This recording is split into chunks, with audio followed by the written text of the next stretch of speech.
আপু আসসালামু আলাইকুম। ওয়ালাইকুম আসসালাম। আপু আপনি কেমন আছেন? আলহামদুলিল্লাহ ভাই, আপনারা ভালো আছেন? আলহামদুলিল্লাহ আমরা ভালো আছি। আপনার বাড়ি কোথায়? আমার কুমিল্লা চাঁদপুরে। আপনার বাবা মা আছে? জি না, বাবা মারা মা নেই, গেছেন। মারা গেছে না? জি। আহ আচ্ছা, আপনি আমাদের ক্যামেরার সামনে আসার কারণটা কি জানতে পারি? আসলে আপনাদের ক্যামেরার সামনে আসার পেছনে কারণ হচ্ছে আপনাদের কিছু ভিডিও আমি দেখি। দেখার পরে ওখান থেকে আমি নাম্বারটা নিয়ে আপনাদের সাথে যোগাযোগ করি। যোগাযোগ করার কারণ একটাই, সেটা হলো আসলে আমার বিয়ে হয়েছিল, হাজব্যান্ড মারা গেছে। পাড়া প্রতিবেশী অনেকে অনেক কথা বলে। ছোটোবেলায় বাবা মাও মারা গেছে, সেই সাথে স্বামী বিয়ে হলো, সেও মারা গেল। তো আসলে এক পর্যায়ে আশেপাশে যারা ছিলেন তারা অনেকে আমাকে অনেক ধরনের কথাবার্তা বলে। বোঝেনি তো, গ্রামের মানুষ, আচ্ছা স্বামী খাওয়া, বাবা মা খাওয়া, আচ্ছা এর মুখ দেখা যায় না, এটা সেটা। আচ্ছা। চিন্তা করলাম আপনাদের মাধ্যমে যদি একটু ভালো একটা ঘর কিংবা ভালো একটা বর পাই, ও আল্লাহ যদি মুখের দিকে তাকায়। আচ্ছা, আসলে আপনার ভালো বর চান, আপনার পছন্দ কেমন? কত বয়সের হলে ভালো হয়? কেমন ছেলে চান আপনি? আসলে আমার কোনো পছন্দ নেই। কেন নেই? প্রথমত আমি এতিম, দ্বিতীয়ত হচ্ছে আমি বিধবা।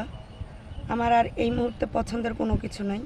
আমি শুধু এটুকুই চাই যে কঠোর এবং পরিশ্রমী, সেই সাথে ধার্মিক একজন ছেলে, যে আমার দায়িত্বটুকু নিতে পারে। আচ্ছা, আপনি তো নামাজ কালাম পড়েন না? জি আলহামদুলিল্লাহ ভাইয়া, ও আমি মুসলিম ঘরের মেয়ে। আচ্ছা, এমনও তো হতে পারে যে আপনার মানে 40 থেকে 45 বা 50 বছরের একজন মানুষ আপনাকে বিয়ে করতে চাচ্ছে।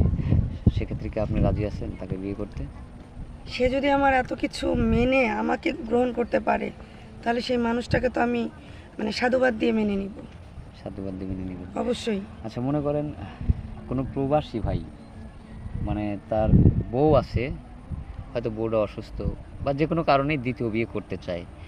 সেক্ষেত্রে যদি আপনাকে পছন্দ করে, তা আপনি কি ওই ব্যক্তিকে বিয়ে করতে সম্মতি আছেন? প্রবাসী বা দেশি কাউকে আমার না নাই। আমার শুধুমাত্র একজন ভালো মনের স্বামী চাই। স্বামী চান না? হ্যাঁ, সে প্রবাসী হোক, সমস্যা নেই তো। আচ্ছা সে যদি আমার দায়িত্বটা নিতে পারে, এতেই আমার অনেক আচ্ছা। হ্যাপি। এখন আপনার সাথে যোগাযোগ করার উপায় কি? সে কিভাবে আপনার সাথে যোগাযোগ না করবে? ভাই, আমার কোনো ফোন নেই। আসলে আমার সাথে যোগাযোগ করতে হলে আপনাদের সাথেই যোগাযোগ করতে হবে। আচ্ছা। তো সুপ্রিয় দর্শক, শুনলেন এই মেয়েটার জীবনের কাহিনী। আসলে ২-১ মিনিটে তো জীবনের কাহিনী বা জীবনের গল্প শোনা যায় না। স্ক্রিপ্ট আমরা বাড়াবো না। এই মেয়েটা খুবই অসহায় এবং এতিম। তার এই দুনিয়ায় কেউ নেই। এখন তার কোনো ফোন নাম্বার নাই যে আপনাদেরকে দিবে যে যোগাযোগ করতে পারবেন। তো আমাদের ফোন নাম্বারটা স্ক্রিনে দেওয়া থাকবে। হোয়াটসঅ্যাপ, ইমো আছে। যদি কোনো ভাই তাকে পছন্দ করেন বা নক করেন, তাহলে আমাদের নম্বরে ফোন দিলেই